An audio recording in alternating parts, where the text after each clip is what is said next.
Good afternoon, and thank you for joining us for today's coronavirus press briefing. I'm Caroline James, in for Donna Bush. Welcome to our viewers on CIG TV, YouTube, Facebook, and of course our listeners on Radio Cayman. We start today with a prayer from Bishop Dr. Desmond Whitaker. Let us open our hearts unto the Lord in prayer. Holy Triune God, for grace we come to you. We come to you whose love has no limits, whose grace has no measure, and whose power has no boundary known unto men. We give you sincere thanks, O Heavenly Father, for this distinguished group of legislators, medical scientists, and media personnel who have converged together for the purpose of the safety and enlightenment of the people of the Cayman Islands. We sincerely ask, Almighty God, that as they prudently and judiciously dispense information and guidance, your divine spirit will inspire hope and safety in the quick restoration of normalcy, as well as the continued social stability of these beautiful islands. We further reaffirm, Almighty God, that our forefathers dedicated these islands unto you. Therefore, our eyes are upon you to protect us from all invading forces, temporal or spiritual, and to heal us, Almighty God, when we are sick. Grant wisdom to the Legislative Assembly and a comprehensive protection to those who defend us on the front line against COVID-19. Be pleased, dear Lord, to bless this forum with your presence, as we give you thanks in Jesus' name. Amen. Thank you, Bishop. Thank you also to those viewers who've been submitting us your questions. A reminder to do that via the FAQs function on gov.ky/coronavirus. You could submit your questions there anonymously and search out answers to previous questions. Joining us today, we have our panel, His Excellency the Governor, the Honourable Premier, the Honourable Minister for Health. We're also joined in the room by the Chief Medical Officer, the Police Commissioner, and the Director of Hazard Management, Cayman Islands. Thank you also to members of the media who are joining us on Zoom, and we also have the Medical Officer of Health and the elected representatives for Cayman Brac and Little Cayman, who are also joining us today via Zoom. We have our sign language interpreter, Miss Carolyn Powell, with us as well. So we invite, first of all, Dr. Lee to give us his update. Dr. Lee. Good afternoon. Just a reminder about distancing yourself from other people, that the matters that we share about keeping 6 foot from your neighbor, washing your hands, respiratory etiquette, these issues and important matters all apply whether you're at work or whether you're at home or out and about in the community. Additionally, the issue of face coverings or masks, again, that applies both at work, my suggestions, as well as when you're in public spaces such as supermarkets, banks, and so on. So please pay attention to them. Some of them have been recommendations from myself as Chief Medical Officer, and some are regulations in law. I wanted to provide you with the statistics for today. You're all waiting for that, I'm well aware. There are 76 results in total, of which 2 are positive. One of the positive people had a travel history, and 1 is a contact of somebody that's previously been reported. That brings our total positive to 80. The number of symptomatic are 9. The number of asymptomatic are 33. The number of admitted remain unchanged at 2 and recovered at 35. Thank you. Thank you, Dr. Lee. I believe we have a question from, we'll go to Reshma at the Cayman Campus, first of all. Reshma. Thank you. Good afternoon, Dr. Lee. Good afternoon. Just a quick question. Based on what you would have said yesterday, not in reference to changes that were made after discussions with Public Health England, can you tell us what those changes were in terms of the isolation? I ask because we've gotten reports of persons in the isolation facilities being released after 10 days as opposed to 14 days. Is that what the changes you were referring to are? No, I don't know of the instance that you're describing. People should be remaining in the isolation facility for 14 days after they've become positive with COVID-19. There are some people in the isolation facility who may not have been, that 14 days may have been spent partly somewhere else. I don't know if that's the circumstance. I'm just hazarding a guess at that point. No, the changes after discussion with PHE were really around the assessment of laboratory findings. And again, this is something that's developing as time goes along. I've mentioned before about the way we detect the presence of the virus is by doubling up the genetic material that we have in the PCR machine, and we double it many, many, many times. And we get a count of how many times it's been doubled. And after a certain level, we believe everything above that is just noise, because if we double up everything sufficient times, sometimes we can find things which are just not there. It's just like I mentioned about turning up your speaker. Sometimes you can hear a hiss and you might think you heard somebody talking or something, but is it just a hiss or is it, we don't know what it is. It's just noise, basically. And Okay. but just to complete the answer, but there's at the very upper end of that, there is a question area as to where we say our cutoff lies to say somebody has the disease, the virus present or doesn't have, and the discussion was around where we set that point. Okay, so in light of what you've said, does that change how we are getting our tests verified or validated? Are we still sending it to Trinidad, or are we counting on our own results at this point in time? We are relying on our own results, but we'll continue to send them to CARPHA for verification. There have been some problems which have been at CARPHA's end, not at ours, because just like everywhere else, they have been struggling with extraction kits. We have been struggling. We've been having the same struggle, but we've largely been able to resolve that by hook or by crook. And we've just in time have had enough to do what we needed to do, but they have been struggling too. And as a result of that, some of our we're not able to get all the samples to them in inadequate time for them to test them. So there is a batch that we sent that got spoiled on the way because they had to be sent in a certain format that would not withstand the travel as well, and they did not withstand the travel enough. So those samples had to be resent?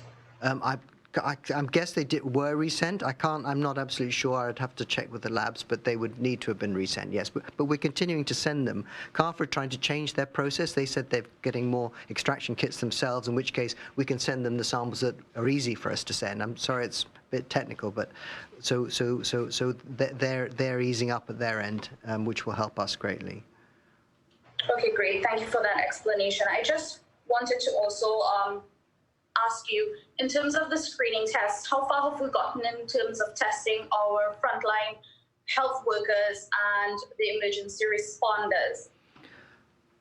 Health workers, and a huge bulk of them have been done. We're already well into phase 2, which includes frontline people such as supermarkets, RCIPS, fire. Quite a bit of the prison has been done already, so we're not sticking strictly to we've got to get to the end of phase 1 before we go to phase 2. We're sort of working on both of those phases because it's more expedient and convenient to work that way. For example, people in phase 2, Little Cayman and Cayman Brac, fell under that category, so they've largely been completed. We've done 71% of the 400 tests. We've resulted 71% of the 400 tests we've done at Cayman Brac, but we're working to increase that number in Cayman Brac. Just as in Grand Cayman, when we get to the end of, we're not going to stop when we get to the end of these phases. Phase 3 is actually has a large extension to it, and we would continue to sample people in phase 3 to make sure, as I mentioned yesterday, we identify anybody that's positive and to contact trace and to put a ring of safety around them to protect the public, as well as we will continue to repeat healthcare workers because they're so vital, they're so hands-on. We don't want them to be spreading any infection, so we will continue to be testing them going forward at periodic intervals to make sure that they are good to go to work. healthcare workers, as many companies I think are doing or are planning to do, have a screening questionnaire every day. You have to say, are you feeling ill in any way? What was your temperature, and so on. So they're not only are they getting the testing from the PCR point side of things, but they're also getting every day. They're getting a daily health screening, which I understand other organisations are doing too. Okay, great. Thank you. My final question: of the results that you shared with us today, are any of those from Cayman Brac, or are they all from Grand Cayman? I'm pretty sure they're all from Grand Cayman. I looked through. The ones from Cayman Brac normally come to the HSA. I don't think any have gone to Doctors Hospital, and none of the ones from the HSA were from Cayman Brac. So I'm waiting for another bunch to come through. They're all from Grand, from the HSA, and I don't think any from Brac are going to Doctors Hospital because the systems are slightly different. Okay, great. Thank you very much. Thank you, Reshma. We turn to Cayman News Service. Wendy, go ahead with your question. Thank you, Caroline. Hello, Dr. Lee. Hi. A couple of questions for you. Just in terms of numbers, we've got, you said 78 tests today, so 76 negatives, yeah? No, 70, sorry, beg your pardon, 76 total with 2 positives. So 74 right. negative. Yeah, so 78 tests in total. Just as a matter of no, like I said keeping up with the 76 numbers. total with 2 positive. 76 total with 2 positives. So 74 negative with 2 positive. Sorry. Okay, so that's even less than, okay. That's kind of where I'm going with this really, is like the numbers, it doesn't seem that big. I know overall we're doing very well. We're like in the top 15, I think now, of countries in terms of testing numbers, but it still seems as though because we're trying to go for eradication, so obviously a lot of testing is important. Do you see those numbers going up, like into a more serious sort of hundreds every day rather than these smaller batches? Everybody in held up? Wendy, everybody in the whole chain is exercised with this point. It colours almost every conversation that I have. Almost every hour of my working day is spent talking about how many people we're testing. So please don't think that it's not at the top of people's minds, because it is. It's just a question of getting the processes right. So it's relatively easy if you're going through healthcare workers, because you know exactly where to find them, especially the healthcare workers know where to find them. You can shove them through the system. It becomes more difficult when you're trying to reach out to places. Places like the prison are easy. They're all in one place. Just go there.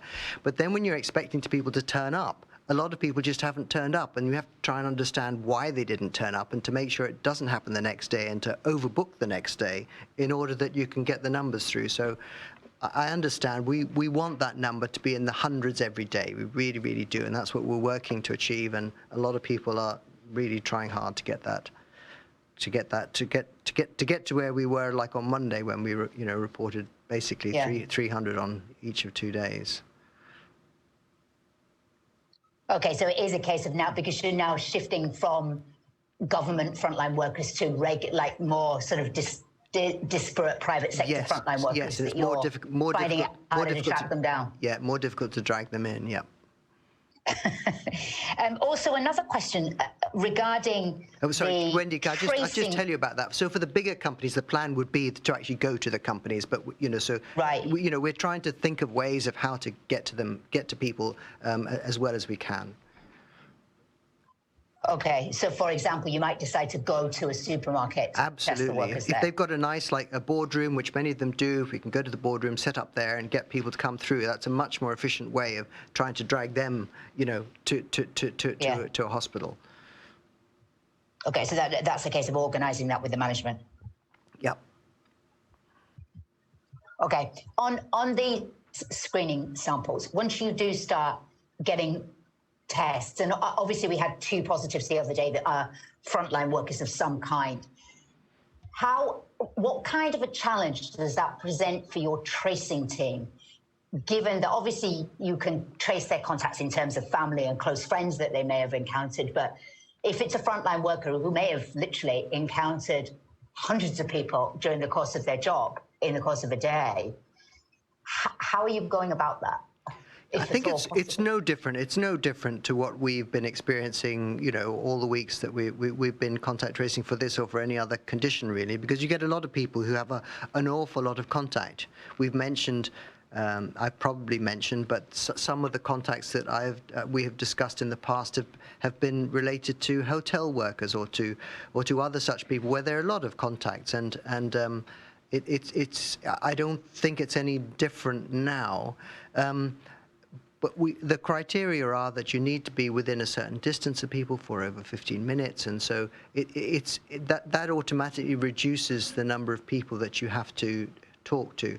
But even like you imagine, it was a very big issue when we had the apartment complex in Georgetown. I mean, that was quite a substantial piece of work to do, but they got through it within a relatively quick period of time, and the people there came from all sorts of walks of life. So anyway. So, I was thinking that, for example, one of those positive the other day, for example, might have been a police officer. So the number of contacts that they would have had, close contacts, would be almost insurmountable to consider. As I tried to say, the ones that are close that actually meet the criteria, so for more than 15 minutes at between 1 meter and 2 meters distance from someone, are not that many. It would be if they are a partner. So I think police all work as partners often if they're out and about. So if they're partner, yes, absolutely. But it's not that many more people that have that concentrated experience with one person apart from in your household. Right. Okay.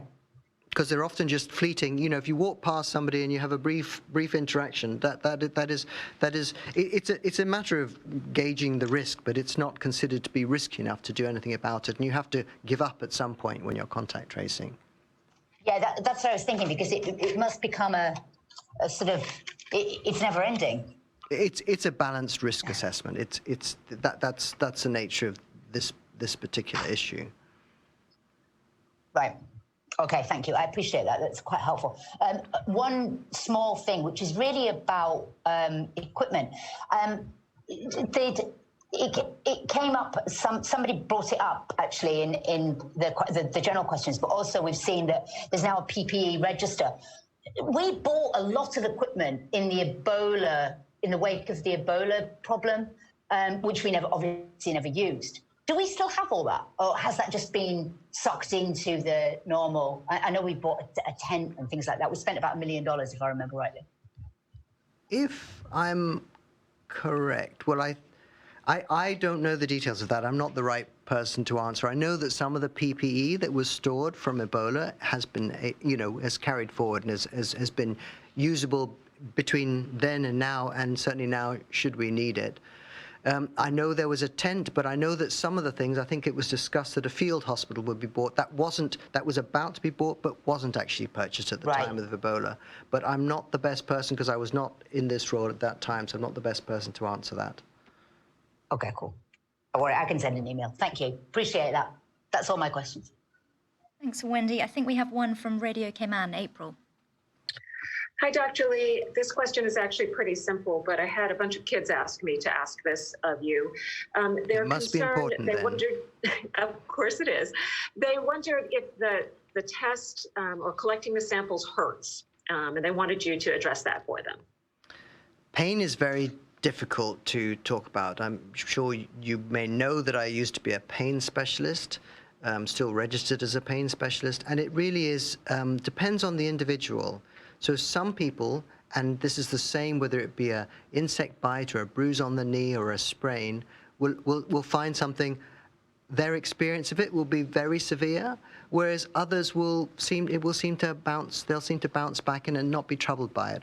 Often, if you can distract yourself by something else, it's the same thing as rubbing something if you've hurt it, or if you're distracted by something around the room, just like, we just try and distract our pets when we know they're going to get the injection. Just for that, we talk to them and so on.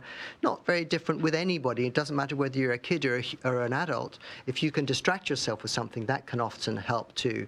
There's a nice example that's why we give neonates some sugar when we're going to give them injections. You give them something that's really nice in order to try to let them not think about the pain when they get the injection, the immunization that they have.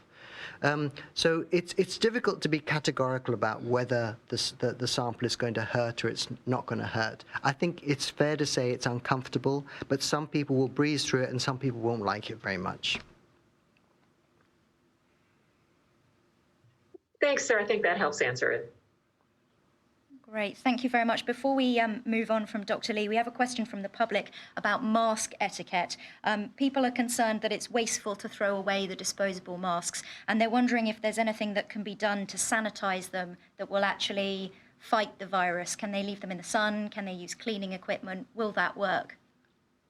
Well, what I would say publicly about this and privately about this may not be the same. Because I'm well aware of the scarcity of some of these things, but my public answer has to be that a disposable mask is disposable and should not be used more than once. Thank you very much. That was very clear. We'll invite now the police commissioner to come and give his update. Thank you very much, Dr. Lee.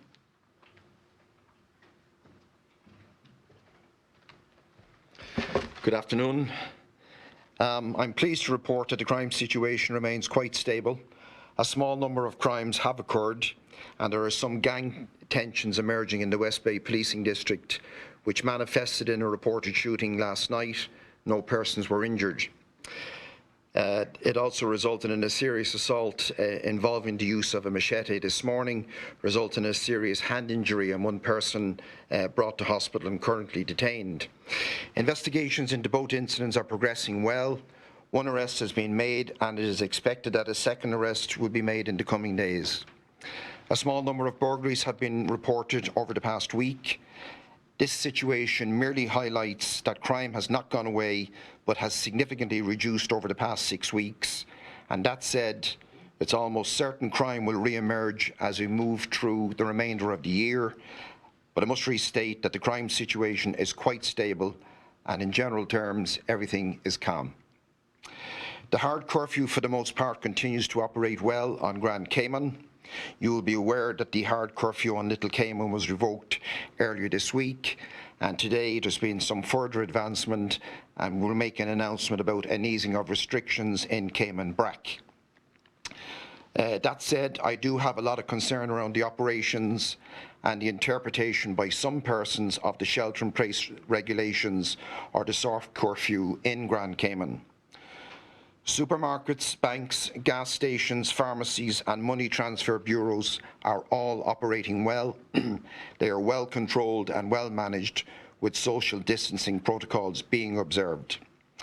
And if I could take a few minutes to speak about mainly the soft curfew or shelter-in-place regulations on Grand Cayman. And to give you some numbers, as of 6 a.m. this morning, there have been 481 individual warnings for prosecution issued.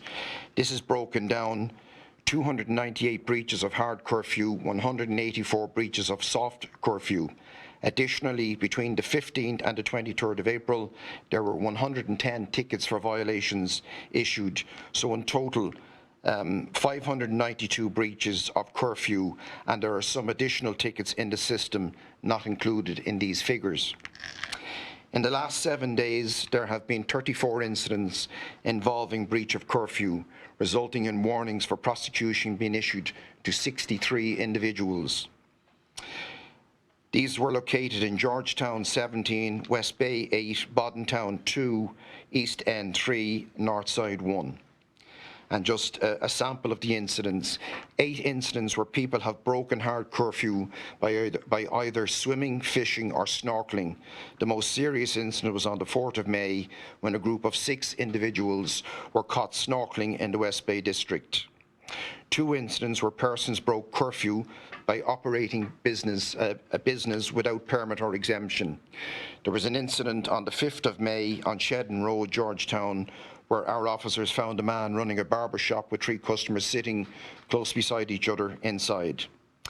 2 incidents where large groups of 7+ persons have ignored social distancing. This includes an incident yesterday where officers attended the location and observed 9 males playing dominoes at the rear of a licensed premises in Georgetown. All were warned for prosecution. Our Chief Medical Officer, Dr. Lee, has repeatedly highlighted the risks of the COVID-19 virus. He has repeatedly set out the intent of the regulations, which is to suppress the virus and protect the population of the Cayman Islands. Daily, global and national news reports set out the risks associated with the virus, and it's difficult to see how any person or persons could misinterpret the risks to the community here in the Cayman Islands. With the incremental easing of restrictions earlier this week and more restrictions planned for Cayman Brac effective this evening, some persons are working hard to circumvent the intent of the regulations, applying a very loose interpretation and moving around in breach of the regulations. And unfortunately, this type of behaviour places the majority of the population at greater risk and undermines the purpose and the intent of the regulations, which is primarily to protect communities and save lives. The challenge for community safety is best documented if we look at traffic volumes around Grand Cayman, which is clear to be seen. We are not far off pre-COVID traffic volumes now. Unfortunately, the easing of restrictions appears to have been a light bulb moment for some persons who have interpreted the easing as permission for them to resume almost full movement and full activities across Grand Cayman. Our success to date in dealing with COVID-19 has largely been due to compromise and tolerance, which has taken us this far and delivered excellent results. All of us here in this room believe that the end line is in sight if we can get it right. But we are struggling to get a minority of persons to comply with the regulations, and this requires me, as the Commissioner of Police, to direct more stringent enforcement of the regulations to protect our communities and save lives. The persons who breach the regulations compromise the safety of persons who comply with the regulations, and this matter must be rebalanced. The Premier mentioned yesterday about groups of landscape workers travelling in the back of an open-body truck, not engaged in social distancing and not carrying the required papers. He also mentioned that exemptions issued to employers breaching the regulations would be revoked. I have instructed my officers to ensure that all breaches detected are reported to the competent authority with a view to revoking exemptions for non-compliant employers and employees. In the case of any detected breaches, I have directed officers that each person in the vehicle will be warned for prosecution, and in the case of employees travelling without the required exemption papers, we will also seek to prosecute the employer for failing to comply with the conditions of the exemption issued. Turning to speeding, and speeding on our roads continues to be a significant problem. This includes speeding by drivers involved in food delivery, particularly at night time. There is no exemption for speeding. I would like to take a moment to read out an email sent to me today by a member of the community concerned at what is going on our roads. The intention of the police in the enforcement of the regulations is to be fair and balanced in our approach, but this is becoming increasingly more difficult as persons seek to circumvent the regulations. And just reading, anonymising the mail I got this morning, sent in at 8:41, and the person writes, "I went for a walk or run this morning, and the volume of traffic on the road is ridiculous. In addition, a significant number of them are driving at least 40 to 60 miles an hour in a 25 mile per hour zone. Given we have allowed numerous more people to be driving, there needs to be significant police presence. There was a major problem before coronavirus and our chance to change things, but we were just going back to the problem that it was. I would like to see police set up speed traps, but in the absence of that, at least a significant presence to deter. All of these drivers are not respecting walkers, runners or bikers. I was almost hit. Something needs to be done before someone is killed." This, I suppose, sets out our vents of frustration by a member of our community writing to the police, and I'm merely relaying the message. Some announcements to be made just in terms of curfew. Premier will later announce a change in curfew to Cayman Brac, effective this evening. The hard curfew will remain in place 8 to 5. Some easing of restrictions will come into place effective tomorrow in terms of the soft regulations, and the regulations will be gazetted later this evening or early tomorrow. And the one main change in Cayman Brac is the hard curfew on Sunday is removed effective immediately, which obviously relates to this coming Sunday. Turning to the remainder and a reminder, I suppose, of the regulations, the soft curfew or shelter-in-place regulations remain in operation between the hours of 5 a.m. and 5 p.m. daily, Monday to Saturday, in Grand Cayman. The hard curfew or full lockdown, save for exempted essential services personnel, remains in operation on Grand Cayman between the hours of 8 p.m. and 5 a.m. nightly. Exercise periods not exceeding 90 minutes are permitted between the hours of 5:15 a.m. and 7 p.m. daily, Monday to Saturday. No exercise periods are permitted on Saturday during the period of curfew. This coming Sunday, the 10th of May 2020, and we do appreciate it is Mother's Day, will operate as a 24-hour curfew period with full hard lockdown on Grand Cayman only. No persons other than exempted essential services personnel will be permitted to leave their homes this Sunday for any reason, and exercise periods in public places on Grand Cayman is not permitted on Sunday. A full 24-hour hard curfew as relates to beach access on public beaches on Grand Cayman remains in place through to 5 a.m. on Friday the 15th of May 2020. And this means, as I previously highlighted, no access to public beaches on Grand Cayman at any time until Friday the 15th of May at 5 a.m. This prohibits any person or persons from entering on, walking, swimming, snorkeling, fishing, or engaging in any type of marine activity on any public beach across Grand Cayman. I remind all persons that a breach of hard curfew order is a criminal offence carrying a penalty of 3,000 Cayman dollars and imprisonment of 1 year or both. I have directed a heightened enforcement over the coming weekend, and I ask you for your continued cooperation as we work together to protect our communities and save lives. Thank you. Thank you, Commissioner. We definitely have some questions from members of the media for you. We'll go first to the Compass, Reshma. Thank you, Caroline. Good afternoon, Commissioner. Thank you for giving us that report. My first question relates to the shooting that you mentioned. Can you say why we are now hearing about this shooting, given the serious public safety concerns that would relate to an incident such as this? I'm not sure. Is it a timing issue, Reshma, you're asking? Yes, sir. This happened last night, correct? Yes, yeah. So our media department are working on it, and as in the normal course of events, we started investigations last night. Scenes of crime took over this morning, and the investigation is progressing. There was an escalation in violence this morning, and the two incidents are connected. So there's a lot going on that needs to be disseminated correctly. So we're still in the early stages of the investigation. Okay, so what is the situation around West Bay in relation to the gang tensions and your resources? Can you provide us with information on that? Yes, so we're very good on resources, and our armed response units have been dedicated to West Bay. We had our meeting this morning. We have our plan of action in place, and there will be heightened police presence in West Bay for the foreseeable future till we see exactly what's going on. Now, in relation to the incident last night and the one that you just told us about this morning, are there any injuries? I may have missed it because your report was quite comprehensive and a lot of information thrown at us at the same time. Were there any injuries? Were there any suspects arrested in relation to these two specific instances? So last night, no persons injured. This morning, one person seriously injured, hand almost severed. That person is in hospital, and we will be speaking to that person later on as soon as medical treatment is dealt with. One other person has been arrested, and it's likely that a second person will be arrested over the coming days as soon as investigations progress.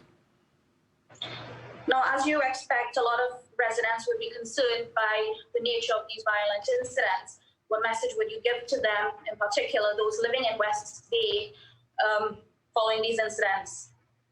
So there's nothing to suggest that this is outside a small group of people, and the origins are domestic in nature as opposed to, we'll say, gang-related. So we believe that we have a good understanding of what the background to it is, and the The idea of the policing is to get the community policing inside and have the armed response units out, build up our community confidence, and let the community policing do what it's supposed to be doing, speaking to members of the community, build their picture, and prosecute the persons involved. Okay, great. Thank you. That's my questions for you, Commissioner. Thank you, Reshma. CNS, Wendy. Thank you, Caroline. Hello, Commissioner. Can I just check what area of West Bay was the shooting last night? Can I just say the West Bay District at the moment, because it covers, it's quite a large area where the two incidents took place. The second incident you're referring to is the machete assault? Yes. Right. Okay, fine. Moving on. Can I ask you, just to clarify, the numbers that you gave, I didn't quite catch them, but the one that I'm most concerned about is 592. That's effectively the breaches of curfew that have happened since the lockdown began. Yeah, with some more tickets to be added to the system. So we're looking from somewhere the last just... couple of days, but up to Yeah. what? So that was up to what date? It was up to 6 a.m. this morning, 492, and I Right. broke that down at, I think, 298 breaches of hard curfew, 184 breaches of soft curfew, and 110 tickets additionally for soft curfew breaches.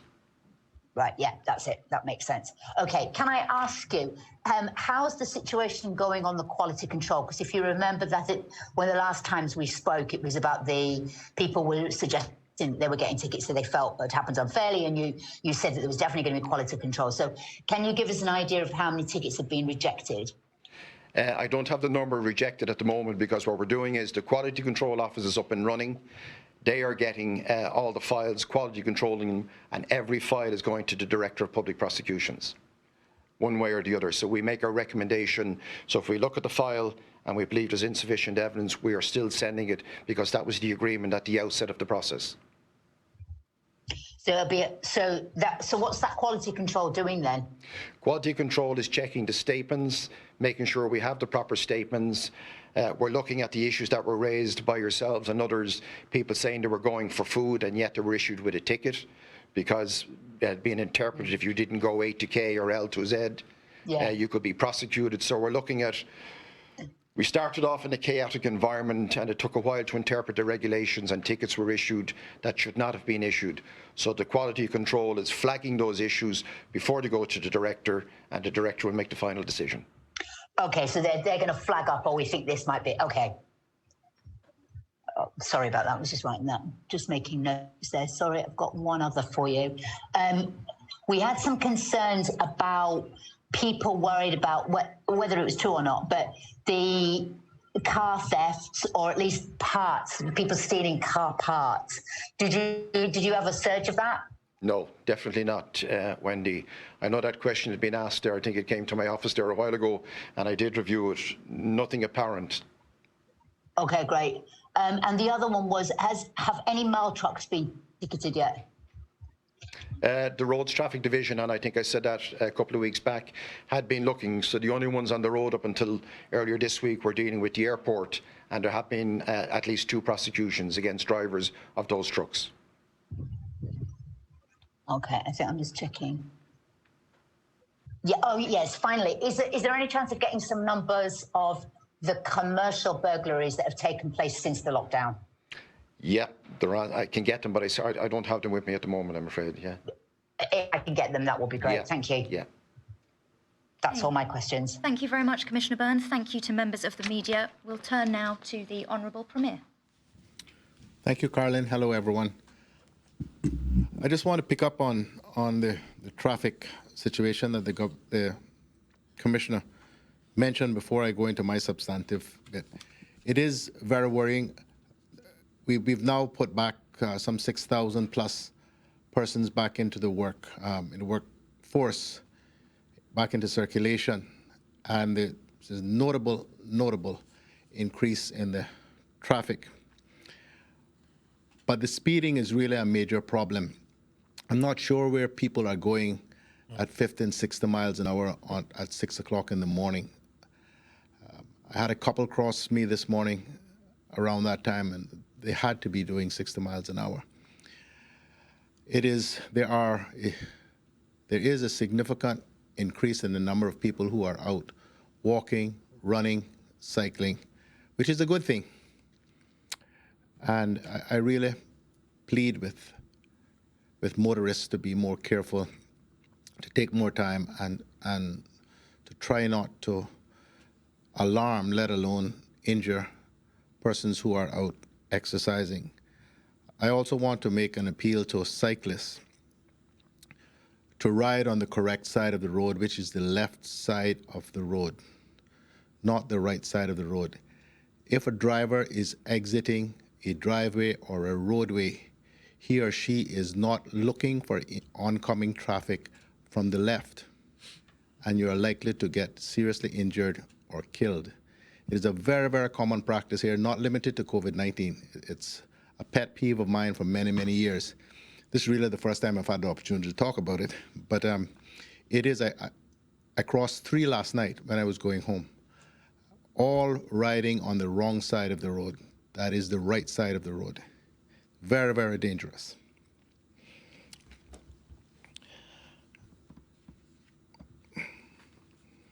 I have a number of things to announce today.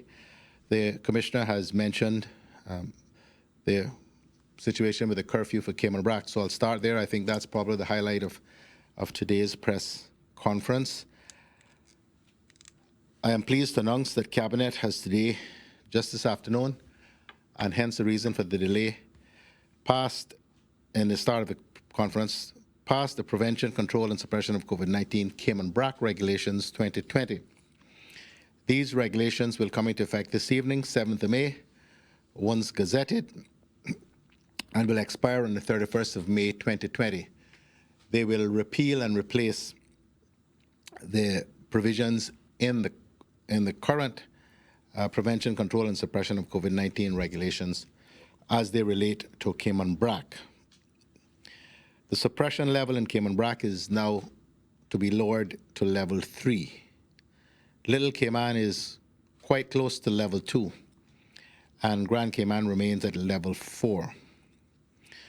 This decision has been taken given that around 400 persons, or close to 32% of Cayman Brac, have had their samples taken, and Dr. Lee reported on the number of results received, none of which have been positive. Indeed, to date, only one person has tested positive for COVID-19 in the Brac. And as the Commissioner also mentioned, there will be changes to what we refer to as the hard curfew. That is the curfew that is put in place by the Police Commissioner. As of this weekend, Cayman Brac will no longer be under a 24 hard lockdown on Sundays. Instead, there will be a curfew from 8 p.m. to 5 a.m. 7 days per week. I should also note that the curfew relating to the beach, the water, the Iron Shore, will also be lifted this evening. Public places will be required to maintain social distancing protocols of at least 6 feet between persons and only provide services where such distancing can be maintained or achieved. Dining at the outdoor areas only, outdoor areas of restaurants will be possible in Cayman Brac again. The number of people who can gather together will be increased to a maximum of 25 persons. Public meetings include leisure, recreational or spiritual activities, including those organized by service clubs, faith-based organizations, community organizations, civic organizations, and business organizations. This means churches, service clubs, and community organizations can now hold meetings, but must maintain social distancing measures. The wearing of masks or face coverings will be required for those who are indoors in a public place and unable to maintain a distance of at least 6 feet from others. Just as with Little Cayman regulations, inter-island travel to Cayman Brac will also be controlled, or I should say continue to be controlled, and only permitted after notification of the medical officer of health and the director of the Sister Islands Health Services Authority.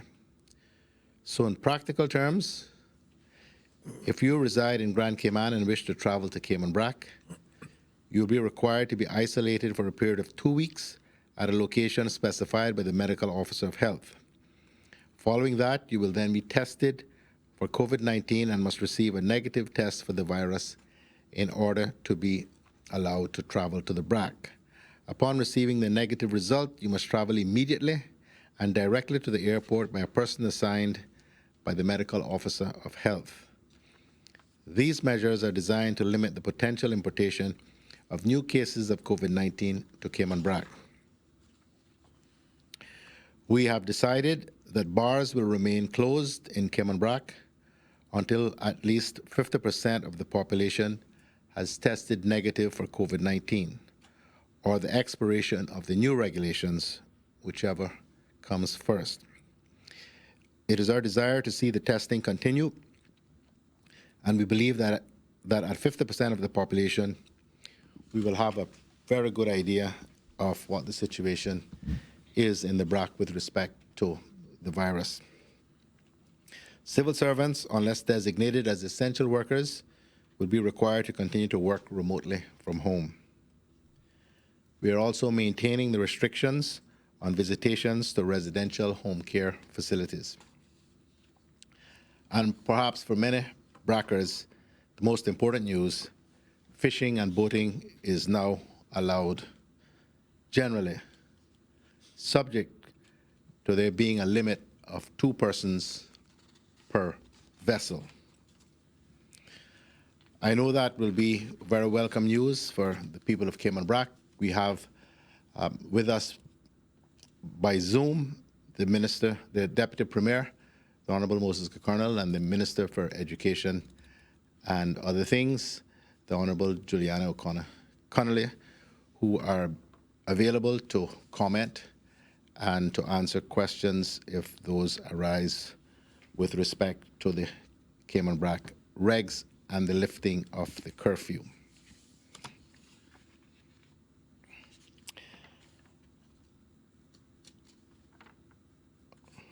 I have a number of other short messages.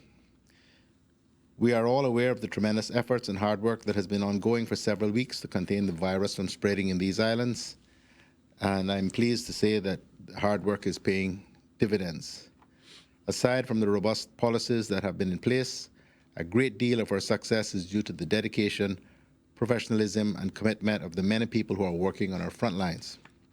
These include our healthcare workers, first responders, uniformed services and public servants, as well as grocery store employees, essential businesses, and many others who are providing essential services or information to help us stay safe and keep our islands functioning during this global health crisis.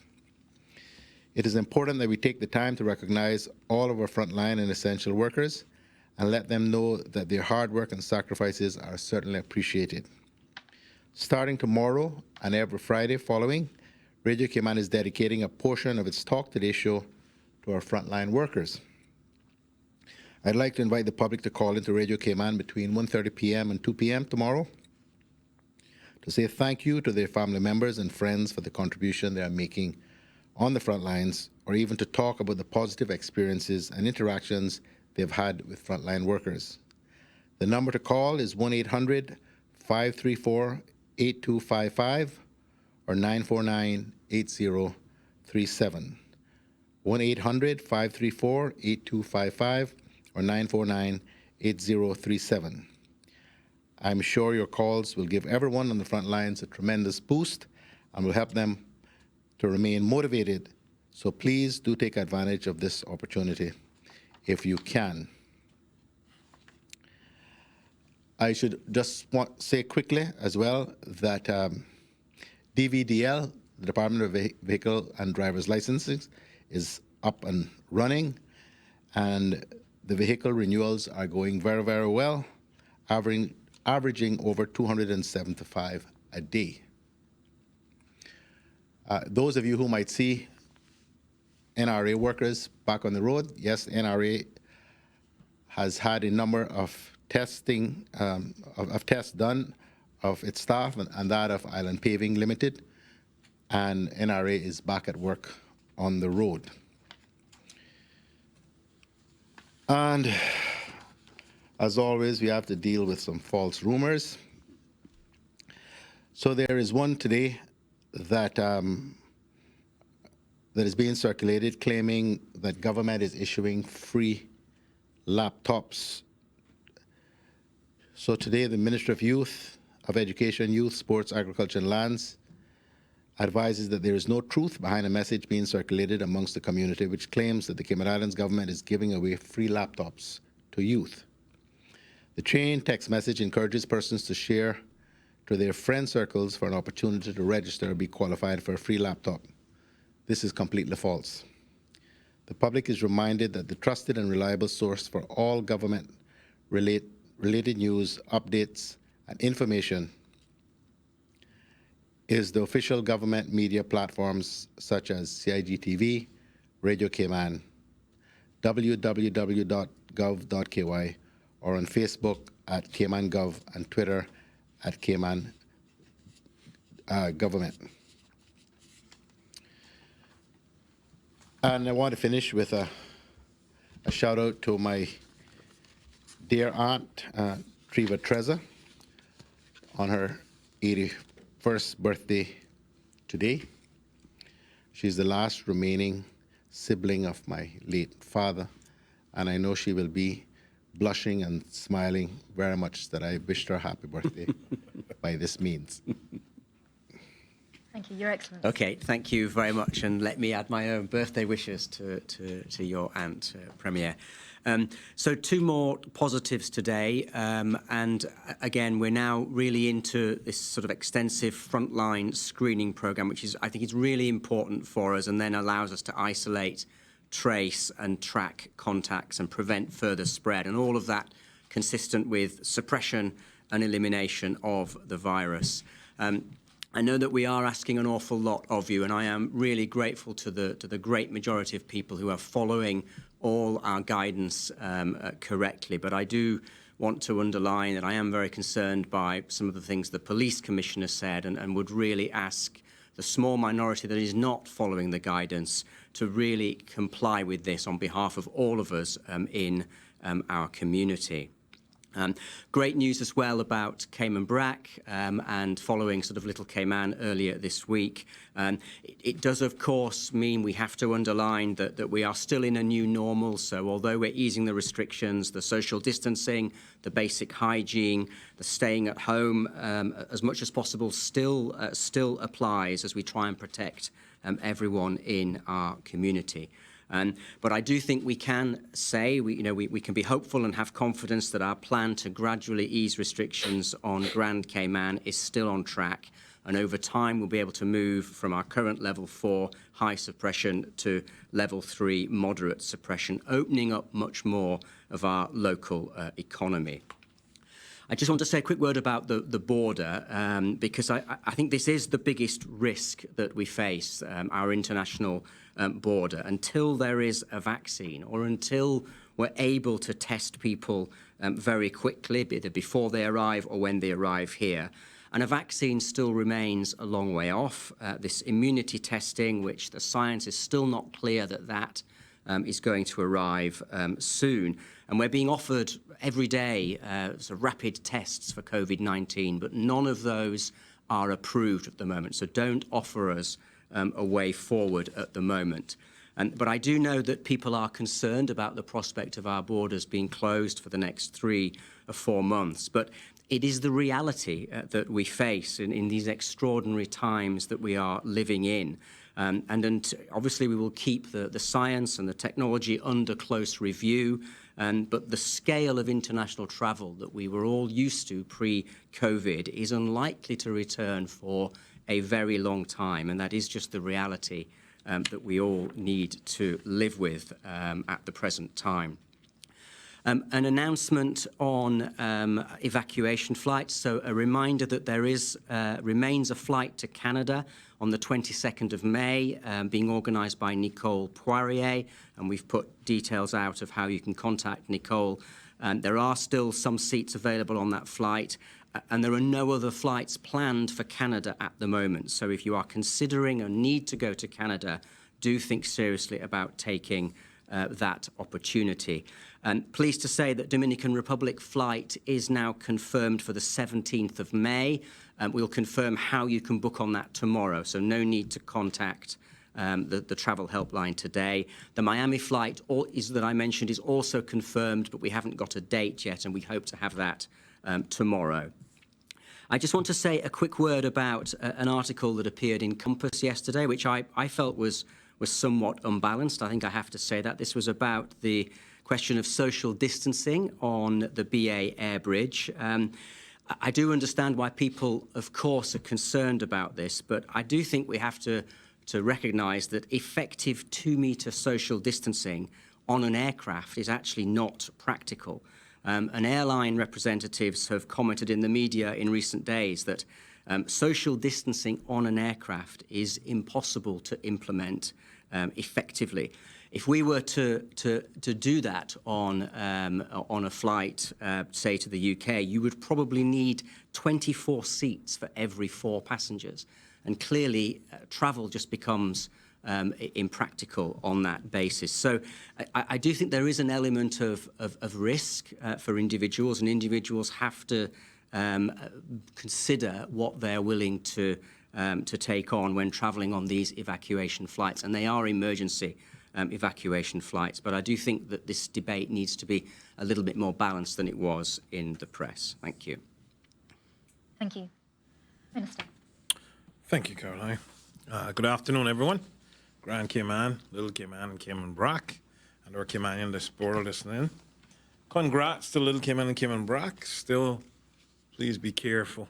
We're not all out of the woods as yet. Some reflections on this season we're in. Many important dates will be missed or unable to celebrate them in the normal manner. This COVID-19 season, birthdays, anniversaries, weddings, funerals, summer family trips, a grandparent turning 100 years old, and what was an outbreak has turned into a pandemic. This public health crisis is disrupting millions of once-in-a-lifetime events. The loss of human experience is unfathomable and raises deep psychological concerns, questions. How will the loss of milestone moments impact us, and how can we mourn them? These questions don't really have an answer, not yet anyways. This situation is unprecedented, and there's no social science research looking at the effects of millions of canceled events on a population level. And as with most things, the impact will depend on individual circumstances and personal resilience. But just because science can't measure it doesn't mean the loss isn't there. And while this pandemic would lead to serious consequences, from death to potential economic recession, it would be a mistake to ignore the pain caused by the loss of more mundane but nonetheless meaningful events. These moments are poignant because some can't be repeated, like reunions or couples who put down deposits for a wedding who probably can't afford to plan a second ceremony when the pandemic abates, or that girl who has planned her quinceañeras won't turn 15 again next year, or the sweet 16 party, or that graduation that is now held online. Missing out on these types of once-in-a-lifetime experiences can have a negative psychological impact, but it's hard to evaluate how much or whether the effects will last over time. Right now, people are scared or anxious, and being sad about missing out on an important event can exacerbate those feelings. But when life returns to normal, these feelings will most likely disappear, especially for those who have resources to cope with the disappointment, such as support of family and friends. For the students who are not in school in some respects, this is a loss for them, but a blessing for some families.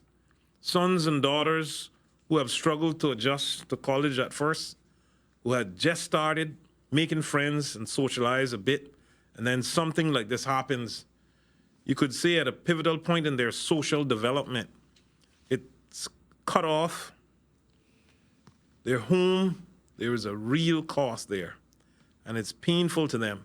Some students have said they feel like a lot of experience have been stolen from them.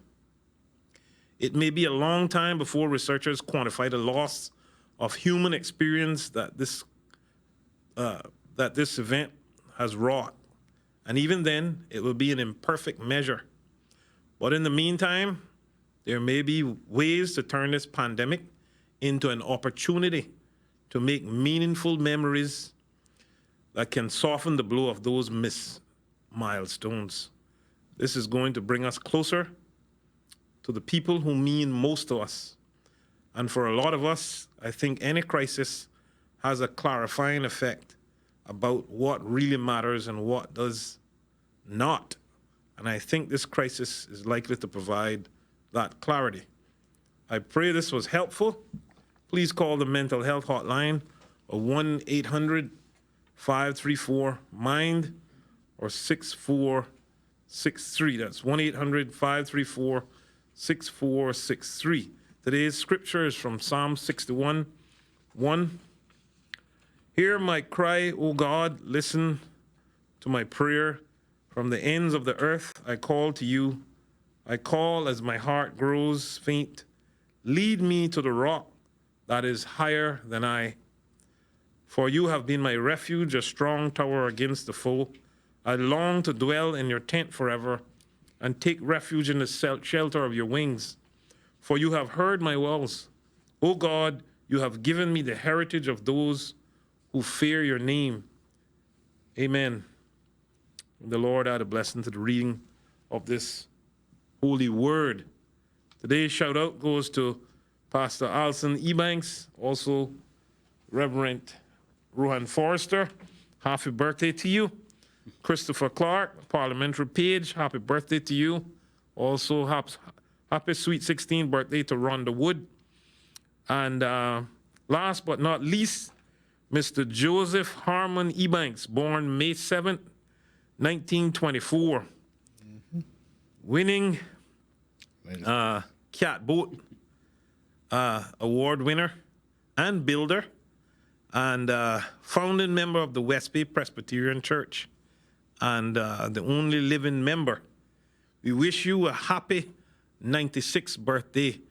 It is known that you have many siblings or many family members that actually come to this very building, and also inside GIS, I understand. So happy birthday to you, Mr. Joseph Ebanks. Also wanted to make a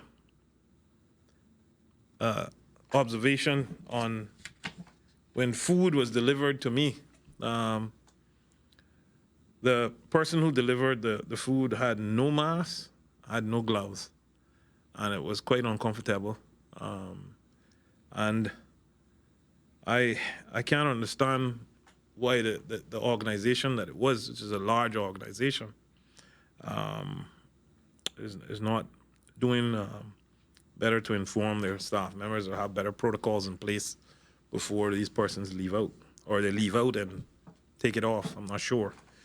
Masks has been given out to all MLAs, and we have ordered more, and those should be available for next week for delivery. And Caucus continues to evaluate those orders. As for the Bordentown East office, it's at the pharmacy on the Anton Borden Road, 945-3281 or 328-7376. I thank you. During the pandemic, we have seen an outpouring of generosity and true Caymankind spirit throughout our community. But companies and individuals alike, I now say it often, but the outpouring of love is exactly what is going to help us get through this. On behalf of the Cayman Islands government, I would like to thank each person who has gone out of their way to assist during these unprecedented times. Today, I would like to shine a special light on Brit K for donating $20,000 US to the Health Services Authority for a vehicle that will be used by the pharmacy team to deliver prescriptions to the vulnerable and the elderly in our community. Well done, Britt Kay. This shows a lot of love for the people who need it, who need us the most. Is a testament to how great a country we truly are. The HSA pharmacy staff has done a great job expanding services to the immunocompromised and our senior citizens with their delivery service since the onset of the COVID-19. Now with the donation of a new vehicle, prescription deliveries for those in need will remain a permanent part of HSA's offerings. Well done, HSA. The HSA has benefited from Britt Kay's generosity in the past as they donated a Gulf card in 2018 to transport patients and visitors throughout the HSA campus. These contributions have enhanced the patient and visitor experience for the HSA for many within our community. We'd like to thank Britt Kay for being a long-standing partner and friend to the HSA, for taking a vested interest in the health of the Cayman community. Also, I would like to encourage persons to remember to collect their prescriptions from the pharmacy at their earliest opportunity. Amidst the pandemic, ensuring that chronic medical conditions are managed and under control is top of mind for healthcare providers. Going extended periods of time without your medication can result in regression of illness and create further health problems in the future. If you're considered vulnerable or a senior citizen, please contact the pharmacy team at the HSA at 244-2715 or 244-2716 to coordinate your delivery. On another topic, it has come to my attention that many people are still not wearing a face covering or a mask when venturing out in the public.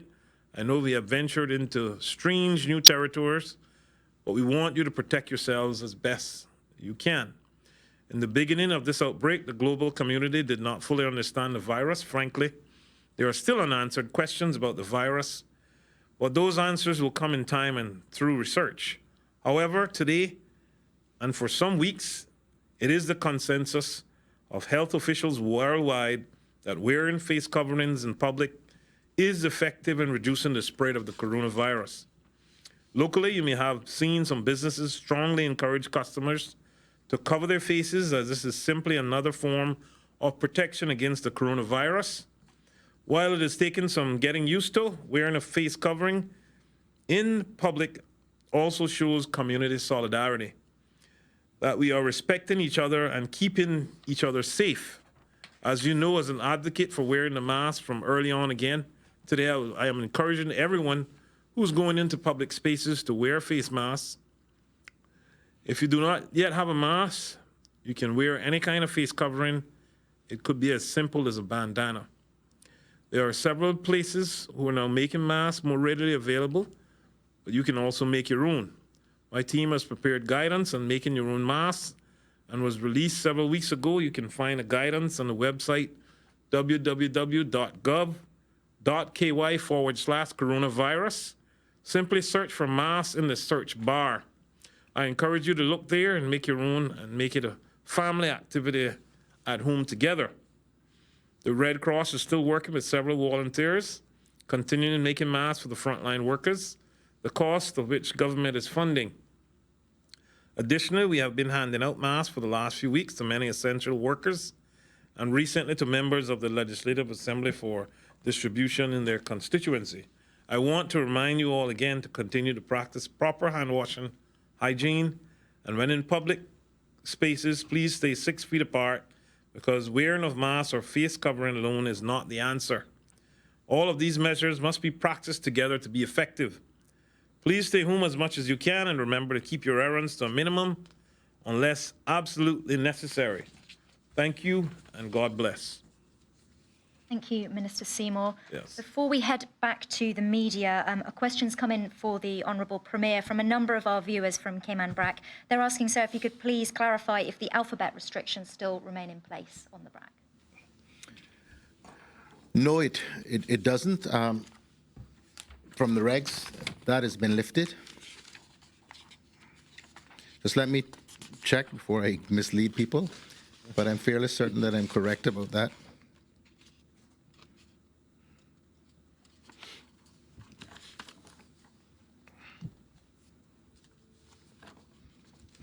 So that's been lifted. That was lifted. Thank you, sir, for confirming. We'll head to the media. I believe CNS. Wendy, you go first with your questions, please. Wendy, you may still be on mute. Oh, yeah. Sorry, Caroline. I was getting to the mute button. I wasn't expecting to go first. Can I take advantage of the fact that the Minister of Tourism is here and ask him a question that's been bubbling up for a while from viewers, and it's raising some concerns. Is the Minister there? I believe they are still there, Wendy. Oh, great. Thanks, Minister Kirkconnell. The situation, as I'm sure you're aware, that there have been cruise lines that are booking vacations for people to come here in August, because obviously on the official documentation, if you like, we're in theory opening our borders next month. So they're using that as a tool to sell cruises that obviously cannot exist. So I just thought, as you're there, it might be an opportune moment for you to say quite categorically that that should not be going on, and send a message to the cruise lines that we are not going to be having cruise ships calling here in August. Thank you very much for the question. I'm happy to confirm that a cabinet paper has been sent out today. I would say to you that the cabinet has passed a policy that the cruise lines will not be, the port will not be open to cruise lines until the 1st of September 2020, based on what we have just passed. It'll be, Wendy, just for your knowledge, it'll be reviewed again, obviously. Yeah, so even then, there's no guarantee that we're opening the port on the 1st of September. Correct. Okay, I mean, do you think that's realistic? I believe that the cruise business itself is extremely fluid. I don't think that we're going to see cruise vessels back in Grand Cayman second, third quarter, or fourth quarter, to be quite honest. We will continue to dialogue and see what's the best for our tourism industry and product. We're happy of where we are. We're in the process now of putting our medium-term and long-term plan together for tourism itself, which we'll bring to the country.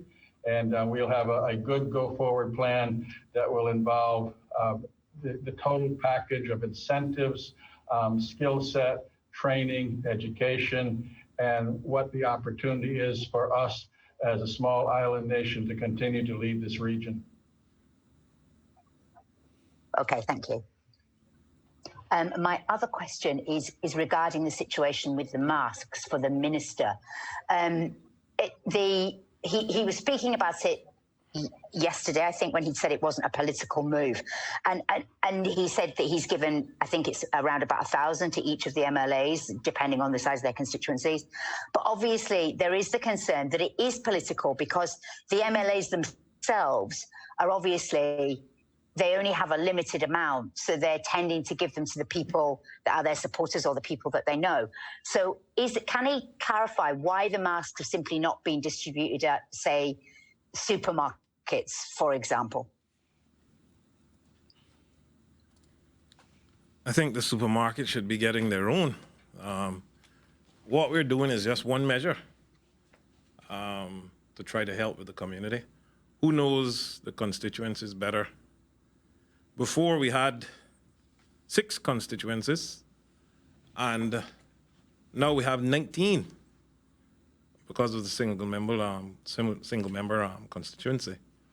So who would know their constituency better than the actual person who's been elected? At least that person has been the person that has got the most votes.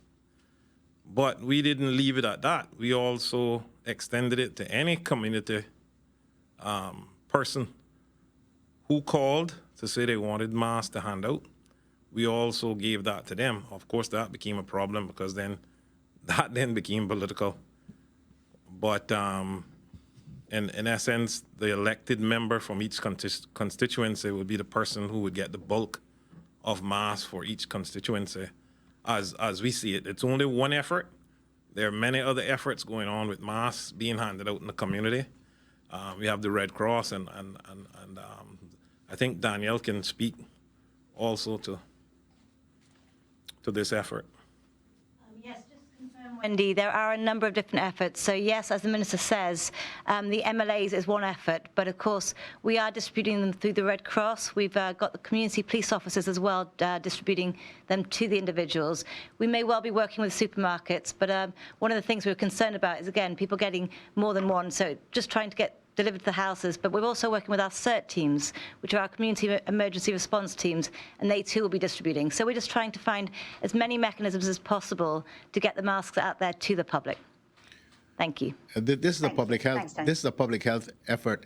I mean, it doesn't matter whether the person supported you or not. What we're trying to do is suppress the transmission of the virus. So I don't think MLAs, whether they are members of my government or in the opposition, are thinking about whether they should give them only to their supporters. This is a national effort at suppression of the virus. We're trying to get masks into as many hands as we possibly can, and then hopefully on as many faces as we possibly can. Thank you.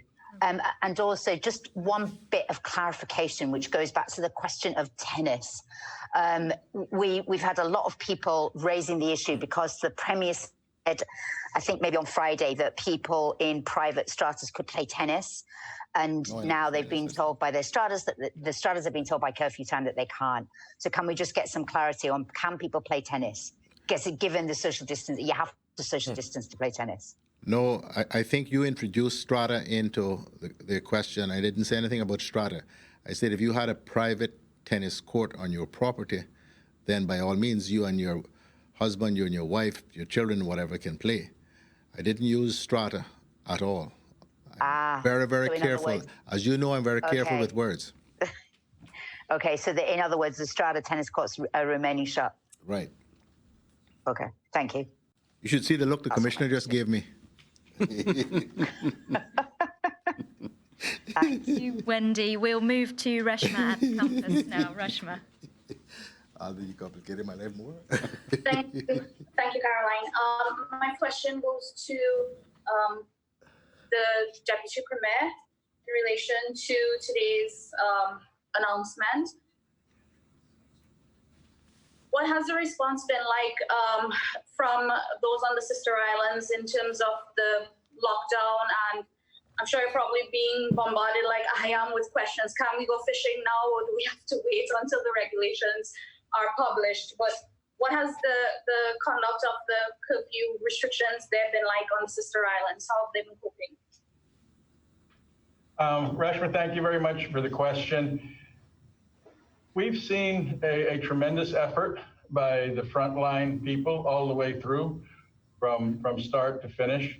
We've also seen a community that understands. We understand that we have to balance, and we understand that we're in a containment phase. So there are things that are very near and dear to Cayman Brackers, and I will say people in Little Cayman. And of course, one is fishing and one is independence. The idea that we were told when we could go out to shop, the alphabet system, the not being able to get close to the water, those are extremely welcomed today. And I think as they continue to ask the questions and understand what is open, it's the next step of getting closer to the new normal, as we say, but to the expectation of life as we have known it, and the independence of the community itself.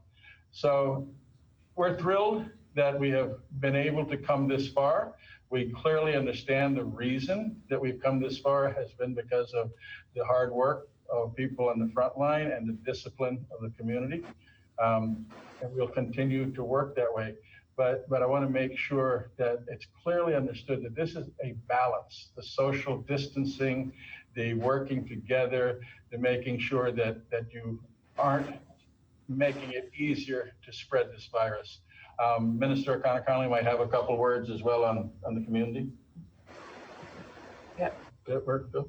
Thanks, DP. Just wanted to add my concurrence and gratefulness to the Honourable Premier, my colleague Moses Colonel, and all of my colleagues in Cabinet, certainly the frontline workers here, in particular Dr. Balasam and District Admin, because together we really worked assiduously to make sure we maintain that balance. And I can assure you, just as Moses said, that all of our constituencies are extremely happy, and those who didn't have fuel in their boats are going to get it, because tomorrow they're going fishing. I think even Moses and I might take a little line out tomorrow.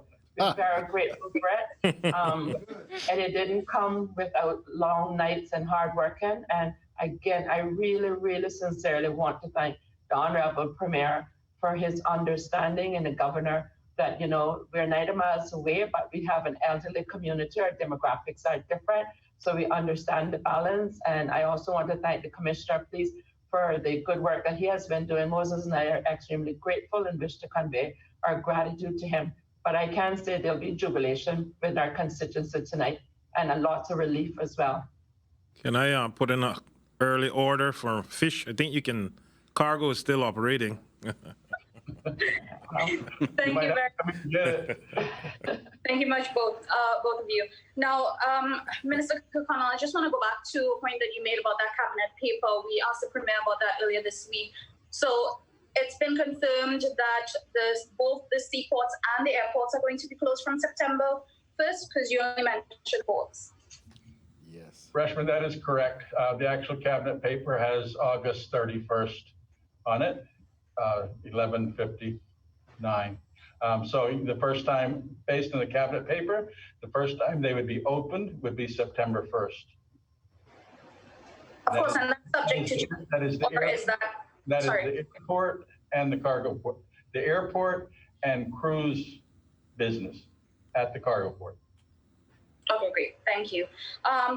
I just want to talk a little bit about the tourism industry, and if you can help us, if available, what sort of numbers do we have in relation to the impact that the Cayman Islands has felt following this COVID-19 crisis? Loss of businesses, jobs, and how do you see us getting back to a phase of recovery after all that has happened in these past 2 months? Well, I think it's been a overarching response from every one of my colleagues, Premier, Governor, all the way down to all the councillors and the government itself, because this is not a short-term fix. This is a complete new way of doing business. We believe that the containment was the first part that we had to do. I don't think that there could have been anybody that drove that forward or managed it better than the Premier, Minister of Health, and Governor have done in their daily press conferences. The support of striking the right balance to continue to lead the region as the Cayman Islands do has been extremely important. The second part of that is what you're actually seeing unfold now. Because of the containment and the discipline that the 3 Cayman Islands have had, you see moving to another part of the recovery program. So we understand that the financial industry works extremely hard. They're the biggest part of our gross domestic product, and they will probably be the least affected by this new normal.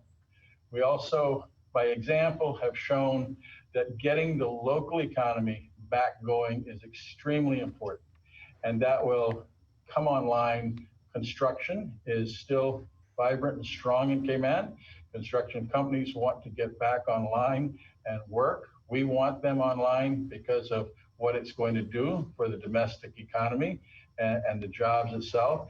And then when we get down to the third leg of our economy that has to recover, it's the tourism part of it, which will be the last to recover. But it will recover in segments. So as we look at the domestic economy, you're able to say, what will Cayman Brac and Little Cayman be able to do once we are confident that we have controlled COVID-19? Staycations will become huge. Local businesses for restaurants will pick up a percentage of where we were. The tourism industry is not going to be able to recover until the world recovers around us. We have to understand how we bring people on airplanes. We have to understand how the major airlines of the world get back into operation and start carrying people in them. We have to understand where we're going to land as far as the cruise industry itself. And I think that we have approached it that we're not going to allow this to be a short-term fix. We're doing everything we can possibly do in short, leading to medium, but clearly understanding that we have a responsibility to build this country back better than it was at the end of the day. So that's going to take all hands on deck. It's going to take a incentive package that we understand. We have to help business reinvent themselves. We have to put the educational process and the skill sets in place to make sure the Caymanian people are given every opportunity to move into the new jobs and new areas that are going to be available. I hope that wasn't too long of an answer for the question. Okay, thank you. Do you have any statistics or any figures that you can share with us today in relation to the tourism industry and the hit that it has taken so far? Well, I would tell you this, there are no passengers coming on planes, and there are no cruise ships coming to our island. So I would say that 90% of our tourism is gone right now. The only thing that we have from a common sense standpoint is what little local business is going on. So our industry right now is at the end of its free fall, and now we are starting to build it back. Okay, thank you.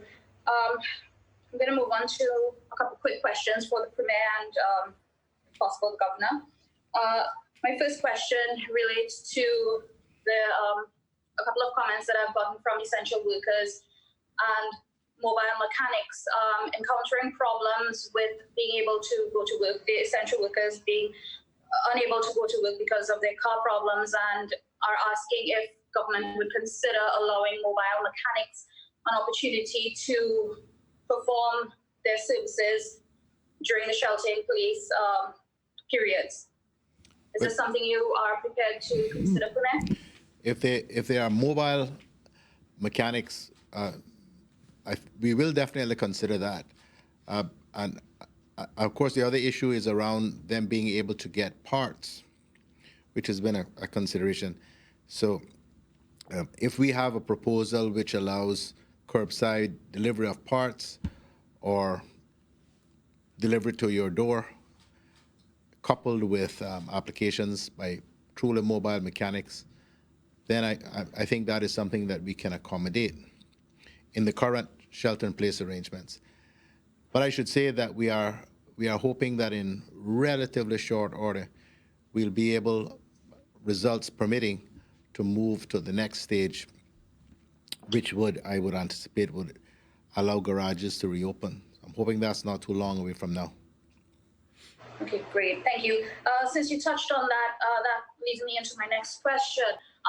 Is government prepared to produce some sort of public document that would be shared with the public that outlines these phases, the businesses, the actions that will be allowed? We've seen on social media flyers being circulated from other governments, Bermuda government, outlining what their phases look like and the economic changes and the plan, basically. Is this something that you're working on, and how soon can we get something like that so people can basically plan their lives? Yes, we're working on it. We're doing many things all at once. There's only so much bandwidth, but I think we haven't done too bad this week. We've released Little Cayman from bondage, and we've eased up Cayman Braca in a great way. So those things have taken an incredible amount of time and effort and thought, believe you me. But yes, we're working on that. We've looked at what other places have done. Some have done it very well, and so we are. What I showed to the camera some days ago with the suppression levels is part of that overall exercise. So the work is on the way. Okay, great, thank you. My final question, following up on what Minister Kirkconnell said, in terms of the tourism industry, the light falls directly on the financial services industry to carry us forward, and you've said that before.